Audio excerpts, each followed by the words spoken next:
E justamente por isso, o Fala Saúde de hoje tira suas dúvidas sobre as doenças cardiovasculares. Vamos falar também sobre prevenção, tratamento com o médico cardiologista Samir Vieira Costa, que está aqui no estúdio com a gente. Boa tarde, muito obrigada pela presença. Vamos ver, então, falar um pouco sobre o seu Manuel. Seu Manuel, aparentemente, fisicamente, com um peso adequado, mas com histórico genético. Como é que a medicina hoje avalia esse equilíbrio ou essa predisposição diante do que é a pessoa, visivelmente, ou com essa carga genética que ela traz? Perfeito. Boa tarde, Priscila. Boa tarde a todo mundo que nos assiste. A nossa carga genética, ela tem um fator decisivo no desenvolvimento de diversos problemas na saúde, inclusive cardiológicos, como não poderia ser diferente. Mas isso sempre vai ser condicionado também pela sua história de vida, pelo fator ambiental.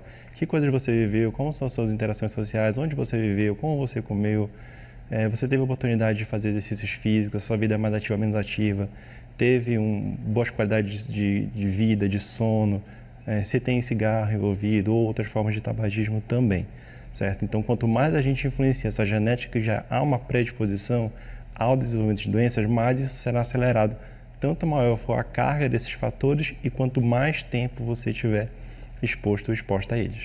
Então, quem tem casos na família tem que ter mais cuidado ainda. Perfeitamente, principalmente naquelas pessoas que você teve um familiar de primeiro grau em que essa pessoa teve um problema cardíaco antes dos 60 anos de idade. Sabidamente, antes de 60 anos de idade, se for uma mulher, ou antes de 55 anos, se for um homem. Temos uma pergunta aqui que chega na tela, do Nelson. Qual a previsão normal da pressão arterial? Qual exercício é recomendado para maiores de 65 anos? Bom, a gente podia falar sobre a pressão arterial, que agora virou uma polêmica, né? Todo mundo falava que o 12/8 estava ótimo, mas agora não é mais assim. O que hoje pode se dizer para o nosso telespectador do JL1? Perfeito, ótima oportunidade de esclarecer essa questão. Se no ano passado já existia uma diretriz europeia dizendo uma coisa nesse sentido, tá? E agora a brasileira veio nesse rumo, tá? Então o que é a pressão normal, gente? Menor do que 12/8. Pressão 12/8 é pressão alta? Não. Acontece que na faixa a partir de 12/8 até 139,89, você está numa faixa de pré-hipertensão. O que significa isso? Você tem uma chance maior de ser hipertenso ou ser hipertensa nos anos que se seguem. Por que é importante você fazer isso de avaliação médica antes? Porque a gente não quer perder esse paciente, essa pessoa, quando ela começar a desenvolver hipertensão de fato. Se você ficar medindo essa pressão, está 12,8, 12,5 com 8,5, está tudo bem. Daqui a 5, 10 anos que vai fazer alguma outra avaliação, porque está tudo bem, porque é uma doença assintomática. A gente não vai pegar o aumento que essa pessoa começou a ser 14/9. Então, a gente pode considerar que a partir de que em 12/8 você já está numa zona de risco. É esse Exatamente. O alerta que a medicina quer dar para as pessoas. O 12/8 está ok, a depender da idade, do histórico, de tudo que a pessoa vai construir. E lá na frente pode vir a ser um problema esse 12/8. Perfeitamente. Se você tiver algum problema, graças a Deus. Se você tiver algum problema mais, tipo sobrepeso, obesidade, 13,8 já, diabetes, você pode ser um bom candidato para começar a usar medicação nesse cenário. Ou seja, pré-hipertensão mais um problema extra. Aqui na tela quem pergunta agora é o Márcio.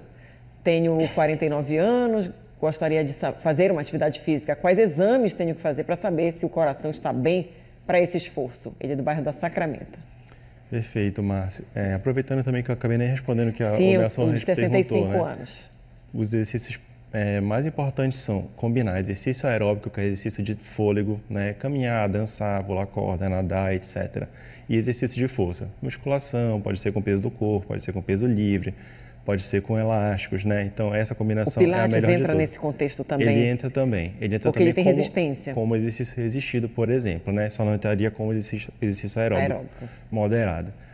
Sobre a pergunta do nosso participante de 49 anos, eu acho que você tem que fazer uma avaliação cardíaca completa, inicial, porque a gente tem que conhecer você, né? Você tem 49 anos, qual é o seu peso, você já faz exercício físico, você já tem história familiar de problemas, você tem outros problemas como hipertensão, como diabetes ou pré-hipertensão, problema de colesterol alto, fuma ou nunca fumou, tem outras doenças pulmonares também, então tem toda uma variedade de coisas que tem que ser avaliadas para que você possa fazer exercício físico. Dito isso, é recomendado que você faça sim. Todo mundo precisa fazer isso, independente até da idade. A gente vê até jovens, adolescentes que vão para um treinamento mais específico, vão jogar em algum campeonato. Eles precisam também passar por essa avaliação física e cardiológica para poder ver se não há nenhum risco na hora do esforço extremo. Perfeito. No caso dos atletas, eles têm uma avaliação cardiológica um pouco mais direcionada, um pouco mais específica. Eles têm especificidade nessa doença em relação à população, geral, né? Então, nós temos preocupações específicas com atletas.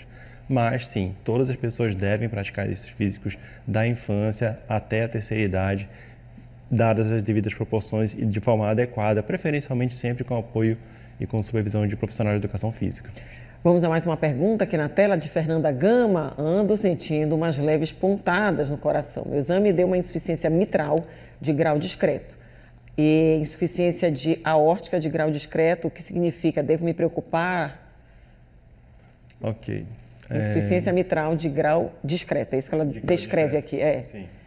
Tá, então assim, provavelmente você deve ter feito um exame chamado ecocardiograma, que é uma ultrassom cardíaco, que demonstrou essas alterações. Todas essas alterações, por si só, elas não representam uma doença para você, tá bom? Mas elas podem mostrar que você tem outros problemas acontecendo, né? Que você pode ter hipertensão, pré-hipertensão, sobrepeso, obesidade. Se você tem uma insuficiência aórtica de grau discreto, será que você está lidando, seu corpo tem lidado com colesterol alto no nível que não é adequado para o seu perfil de paciente? Então, tem umas coisas paralelas que devem chamar a atenção nesse exame.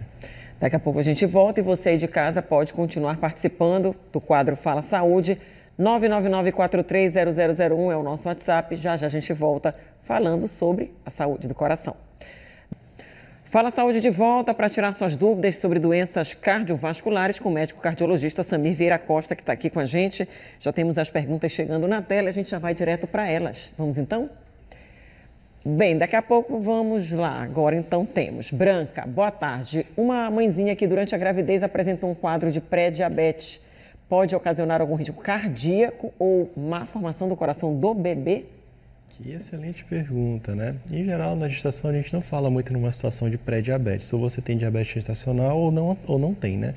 E sim, se essa mãe passou por uma situação de diabetes gestacional, mesmo que esse diabetes gestacional tenha entrado em remissão depois que terminou a gestação, que pode acontecer e deve acontecer na maioria dos casos, você acaba tendo um risco maior de desenvolver tanto diabetes quanto doenças cardíacas ao longo da sua vida. Não particularmente você, mas essas pessoas que passam por isso.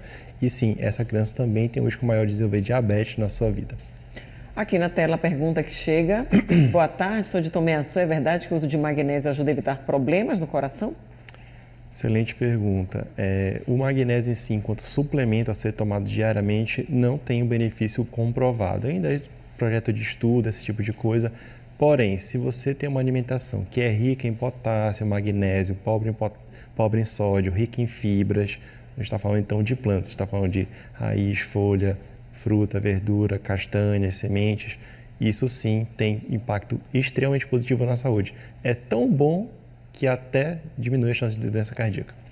Vamos lá para os exames de rotina, né? Os tipos de colesterol, que eles precisam aí, tem o bom, tem o ruim, popularmente. Como é que é esse equilíbrio e qual indicativo ele também pode dar para o paciente também ficar com mais atenção à saúde?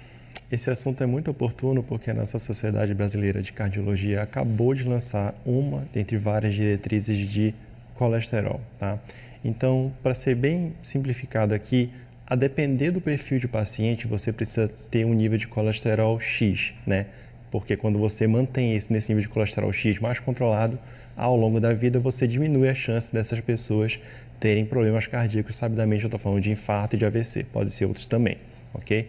Então a gente classifica essas pessoas quando faz atendimento entre pessoas de baixo até extremo risco.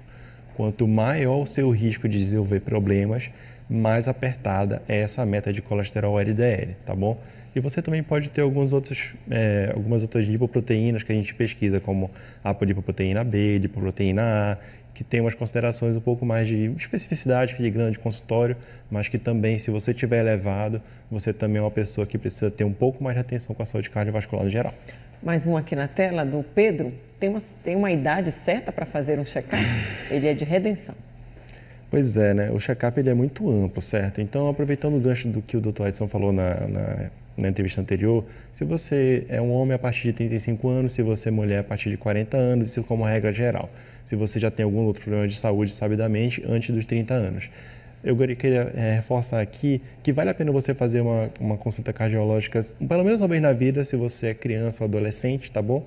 E vale a pena medir a pressão das pessoas em geral a partir dos 3 anos de idade, pelo menos uma vez por ano. Rapidamente, para a gente concluir, o Astor pergunta: o uso de melhoral infantil diariamente ajuda na saúde do coração? A questão que o melhoral infantil ele contém uma substância chamada AS, né, que é o ácido acetil salicílico. Em geral, a gente não recomenda, tá bom? Mas se você já teve um problema cardíaco, como AVC, como infarto, tem uma chance boa de você se beneficiar usando, não melhoral, mas um AS. E a regra geral é manter a saúde e reduzir o estresse, que ele é um fator hoje muito importante na saúde da população. Perfeito. O estresse ele vai induzir as pessoas a fazerem menos exercício físico, a comer mais, a ter uma saúde mental pior, fumar mais, né? Vai fazer com que você ganhe mais peso com o passar da vida e aquela coisa que a gente conversou no começo da entrevista, né? Todas essas coisas sendo estimuladas da sua genética para você ter uma doença, isso vai acontecer em algum momento. Quanto mais tempo for e quanto mais intenso for esse estímulo. Muito obrigada pelas informações e pela participação aqui no Fala Saúde. E a você também que contribuiu com essa entrevista mandando a sua pergunta.